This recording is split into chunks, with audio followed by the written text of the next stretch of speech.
मैं हूं अनुराग पुनेठा आपके साथ हाजिर हैं हम दिन भर की बड़ी और अहम खबरों के साथ। लेकिन बुलेटिन में सबसे पहले बात सुर्खियों की।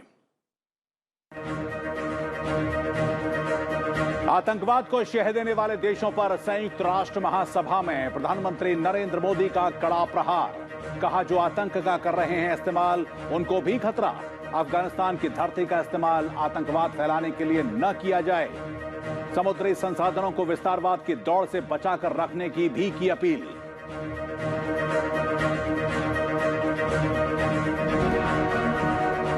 भारत अमेरिका के बीच और मजबूत होंगे रिश्ते। प्रधानमंत्री नरेंद्र मोदी के साथ शिखर वार्ता में राष्ट्रपति जो बाइडेन का बयान। दोनों देशों का वैश्विक रणनीतिक साझेदारी को आगे बढ़ाने का संकल्प। क्वाड नेताओं का हिंद प्रशांत क्षेत्र को स्वतंत्र और खुला रखने का आह्वान।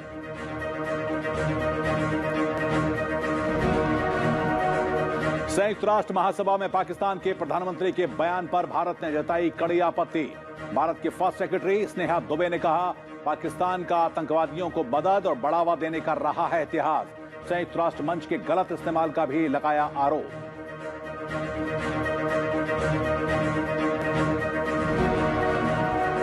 स्वास्थ्य के क्षेत्र में खर्च को बढ़ाकर जीडीपी का 2.5% करने का उपराष्ट्रपति एम वेंकैया नायडू का आह्वान। University college of medical sciences के दीक्षांत समारोह में संबोधन। पैरामेडिकल स्टाफ की कमी दूर करने के लिए मिशन मोड में काम करने की दी सलाह।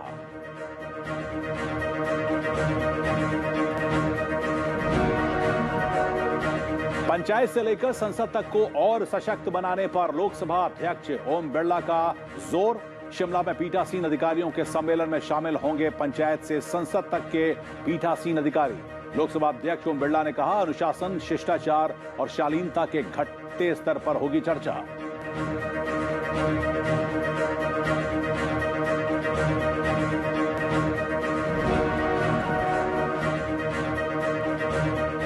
और बुलेटिन की शुरुआत करते हैं प्रधानमंत्री नरेंद्र मोदी के अमेरिकी दौरे से।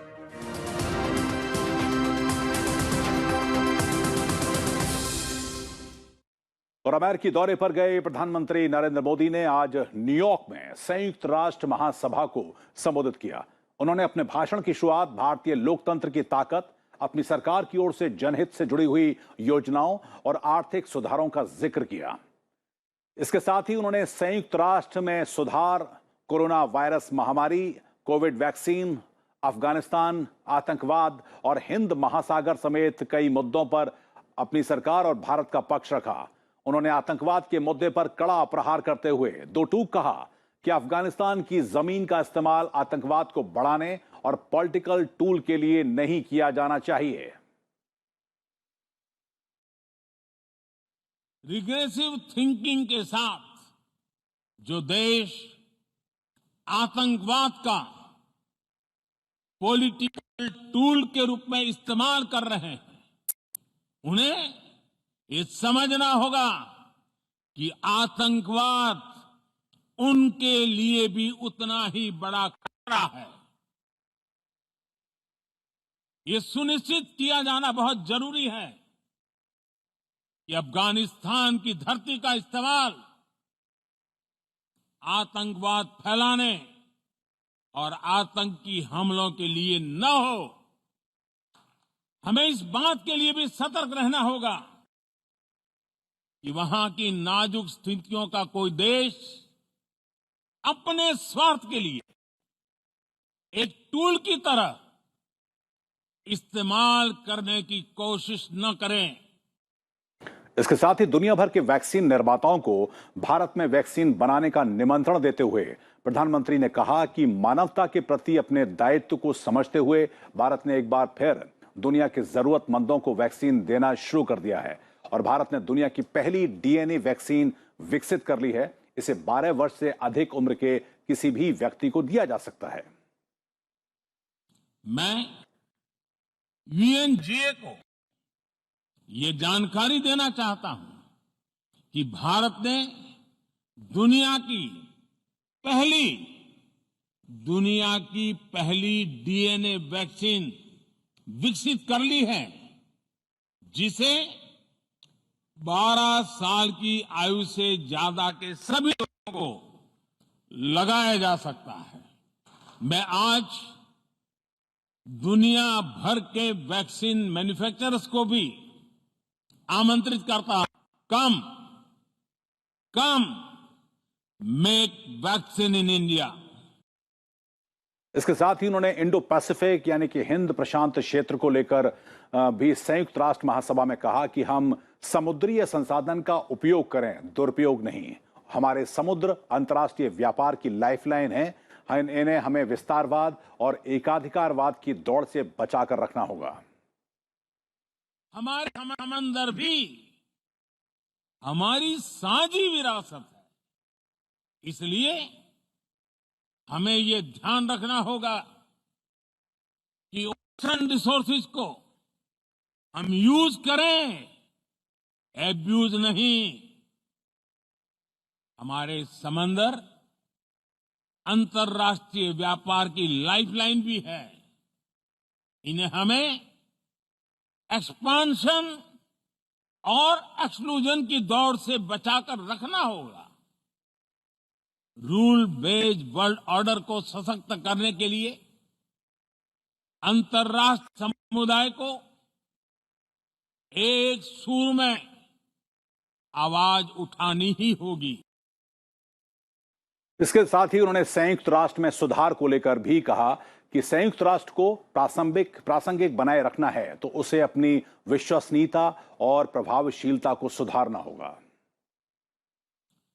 संयुक्त राष्ट्र को खुद को प्रासंगिक बनाए रखना है तो उसे अपनी इफेक्टिवनेस को सुधारना होगा, रिलायबिलिटी को बढ़ाना होगा।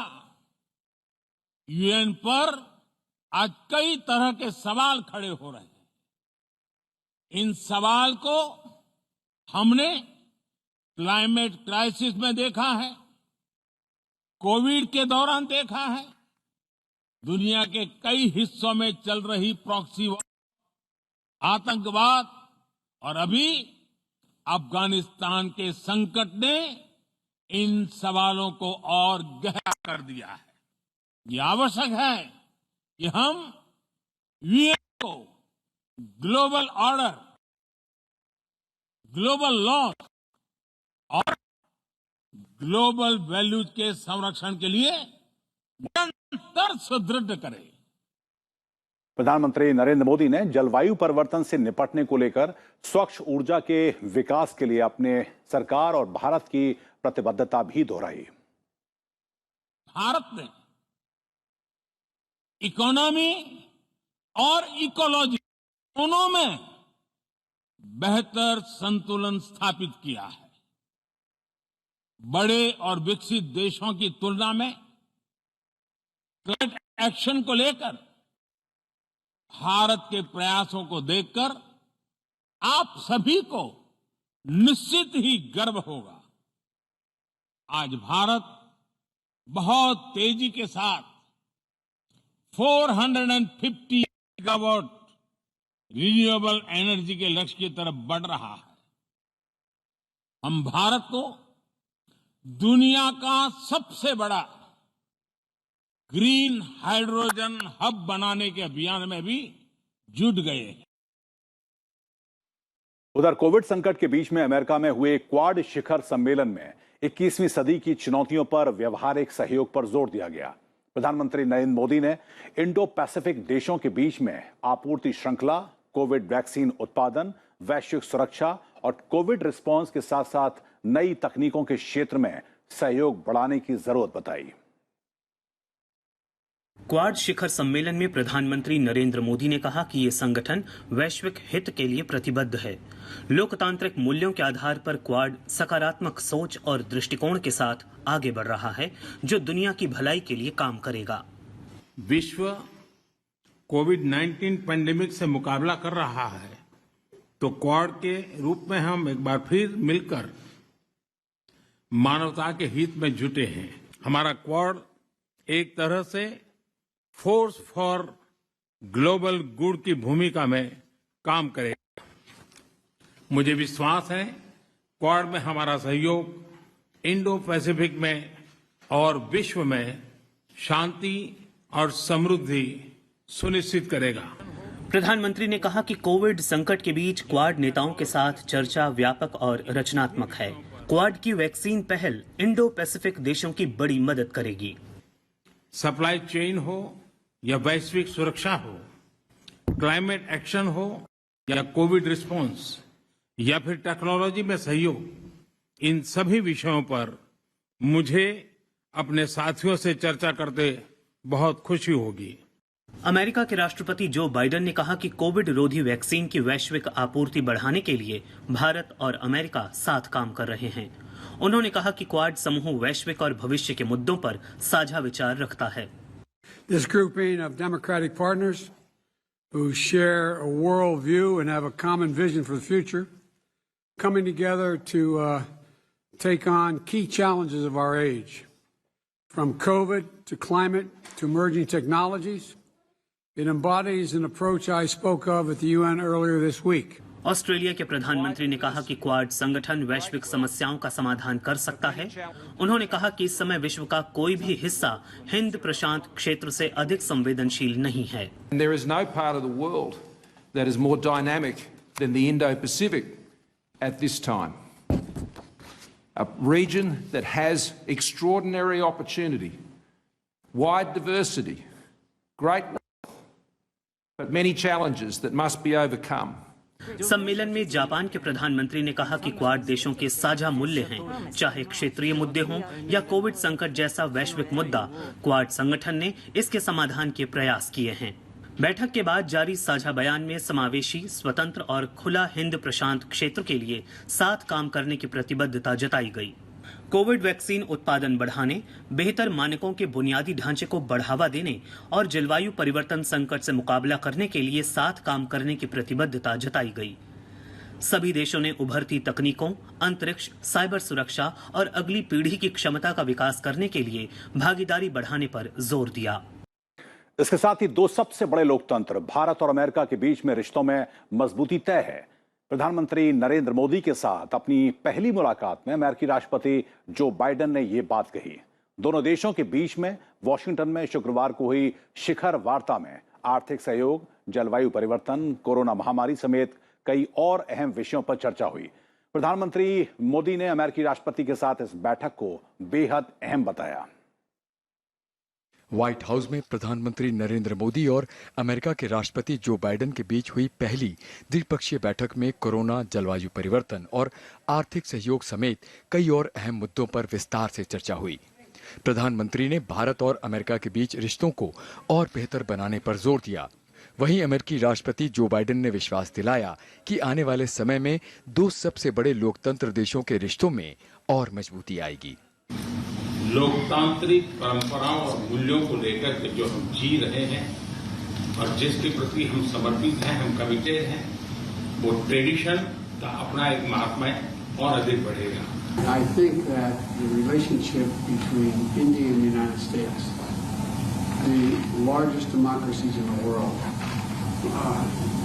is destined to be stronger, closer, and tighter, and I think it can benefit the whole world. इस मौके पर राष्ट्रपति बाइडेन ने कहा कि दोनों देशों के बीच बेहतर संबंध वैश्विक चुनौतियों का समाधान निकालने में मददगार साबित होंगे।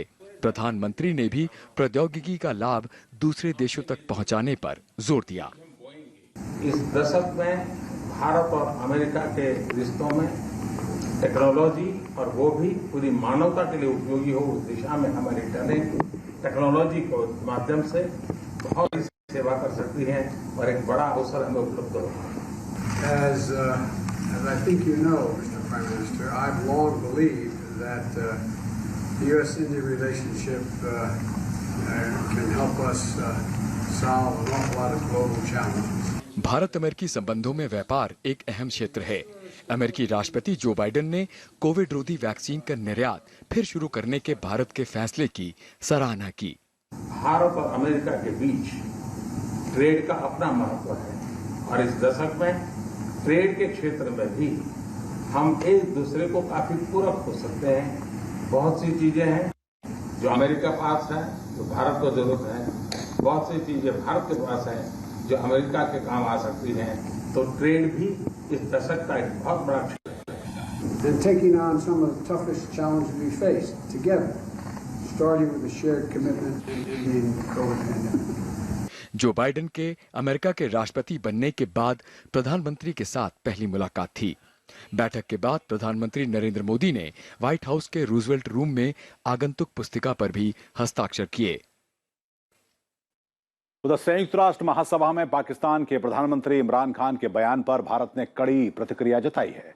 संयुक्त राष्ट्र महासभा में भारत की प्रथम सचिव स्नेहा दुबे ने राइट टू रिप्लाई का इस्तेमाल करते हुए कहा कि पाकिस्तान आतंकियों को पनाह देने के लिए हमेशा अपनी जमीन का इस्तेमाल करता रहा है। स्नेहा दुबे ने कहा कि संयुक्त राष्ट्र संघ के मंच का पाकिस्तान ने गलत इस्तेमाल किया है। उन्होंने पाकिस्तान से अवैध रूप से कब्जा किए गए सभी क्षेत्रों को तुरंत खाली करने की भी जोरदार वकालत की। The leader of Pakistan has misused platforms provided by the UN to propagate false and malicious propaganda against the country, and seeking in vain to divert the world's attention from the sad state of his country, where terrorists enjoy free pass, while the lives of ordinary people, especially those belonging to the minority communities, are turned upside down. देश के विकास में सहकारी समितियां महत्वपूर्ण योगदान दे सकती हैं। जल्द ही सरकार नई सहकारी नीति लाएगी। दिल्ली में आज सहकारी समितियों के सम्मेलन को संबोधित करते हुए केंद्रीय सहकारिता मंत्री अमित शाह ने यह बात कही। उन्होंने कहा कि ग्रामीण क्षेत्रों में विकास सहकारी क्षेत्र को मजबूत, आधुनिक और अधिक पारदर्शी बनाने के लिए सहकारिता मंत्रालय बनाया गया है। अमित शाह ने अगले 5 सालों में प्राथमिक कृषि सहकारी समितियों की संख्या 65,000 से बढ़ाकर 3 लाख तक ले जाने की घोषणा की।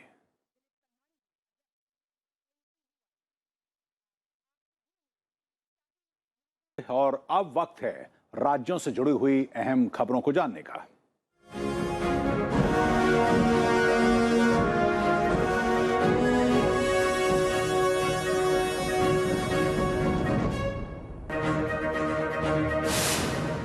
केंद्रीय रक्षा मंत्री राजनाथ सिंह ने राष्ट्रीय रक्षा कॉलेज के 59वें दीक्षांत समारोह में देश में मौजूद चुनौतियों, जियोपॉलिटिक्स मसलों और भारत की रक्षा रणनीति के बारे में बात करी। उन्होंने कहा कि महामारी के बावजूद छात्रों ने चुनौतियों को अवसर में बदला है।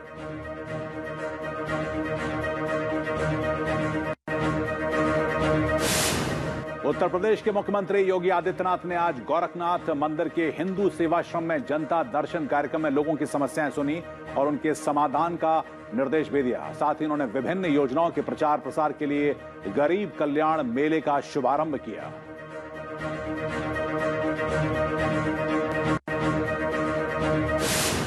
गुजरात में बीजेपी की वरिष्ठ विधायक नीमाबेन आचार्य विधानसभा की पहली महिला अध्यक्ष होंगी। बीजेपी और कांग्रेस के विधायकों ने उनका समर्थन किया है। वहीं सोमवार से शुरू हो रहे 2 दिवसीय मानसून सत्र में उपाध्यक्ष का चुनाव भी किया जाना है।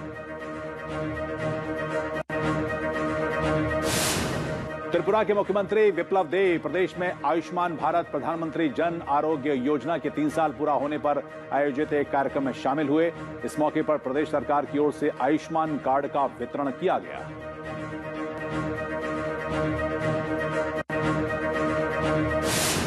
तेलंगाना की राज्यपाल डॉक्टर तमिलसाई सौंदरराजन ने समाज में डिजिटल खाई समाप्त करने की जरूरत पर बल दिया ताकि वंचित वर्ग के छात्र कोविड महामारी के बाद अपनी शिक्षा को जारी रख सकें। राज्यपाल ने हैदराबाद में भारतीय उद्योग परिसंघ द्वारा आयोजित संगोष्ठी में ये बात कही।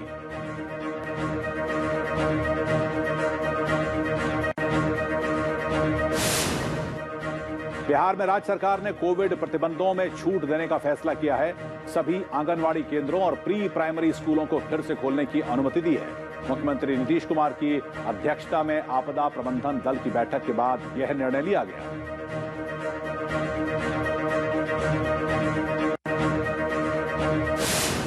मौसम विभाग ने उत्तर आंध्र प्रदेश और उससे सटे हुए दक्षिण ओडिशा तटों के लिए चक्रवात का अलर्ट जारी कर दिया है। मौसम विभाग के मुताबिक गोपालपुर से करीब 410 किलोमीटर पूर्व दक्षिण पूर्व में समुद्र में डीप डिप्रेशन है।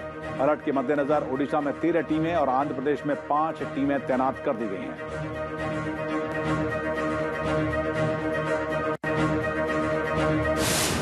उत्तर प्रदेश के गौतम बुद्ध नगर में मच्छर जनित रोगों की वजह से अस्पतालों में मरीजों की संख्या में भारी इजाफा हुआ है।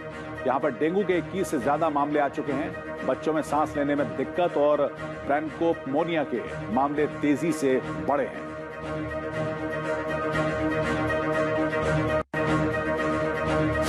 पश्चिम बंगाल में बच्चों में बुखार और सांस लेने संबंधी समस्याएं बढ़ती जा रही हैं। सिलीगुड़ी में से अब तक 3 बच्चों की मौत हो चुकी है। बीजेपी ने प्रदेश सरकार पर लापरवाही का आरोप लगाया है।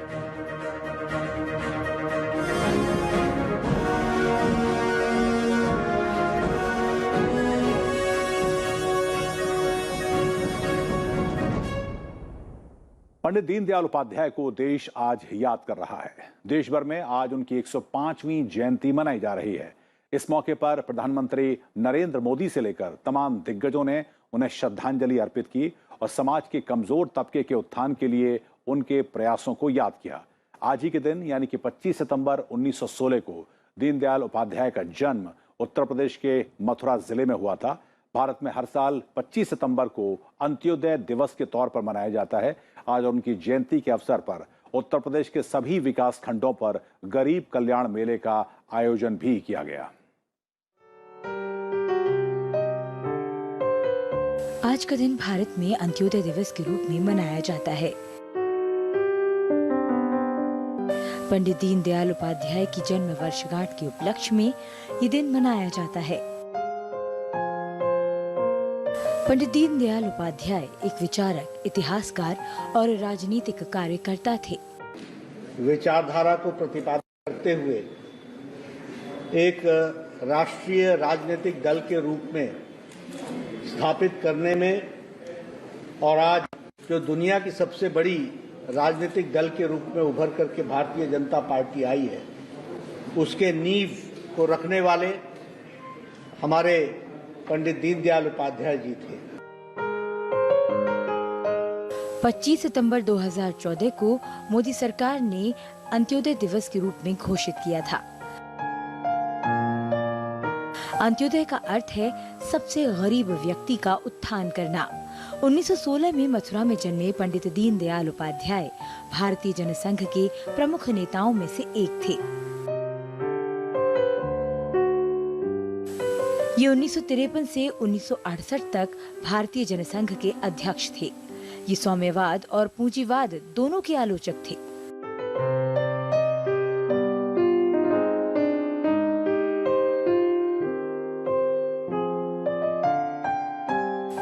इन्होंने एकीकृत मानवता का समर्थन किया, जिसमें राजनीति में नैतिकता और अर्थशास्त्र में मानव केंद्रित दृष्टिकोण शामिल है। इन्होंने स्वदेशी और लघु स्तरीय औद्योगिकीकरण का समर्थन किया। ये राष्ट्रवादी विचार के समर्थक थे। इनका मानना था कि आंखें मूंदकर पश्चिमी विचारधारा का पालन करना भारत के लिए उचित नहीं है। इन्होंने राष्ट्र धर्म प्रकाशन और मासिक पत्रिका राष्ट्र धर्म की स्थापना की। बाद में इन्होंने साप्ताहिक पत्रिका पांचजन्य और दैनिक पत्रिका स्वदेश की शुरुआत की। तो आज की खबर में इतना ही। हमको दीजिए इजाजत। नमस्कार।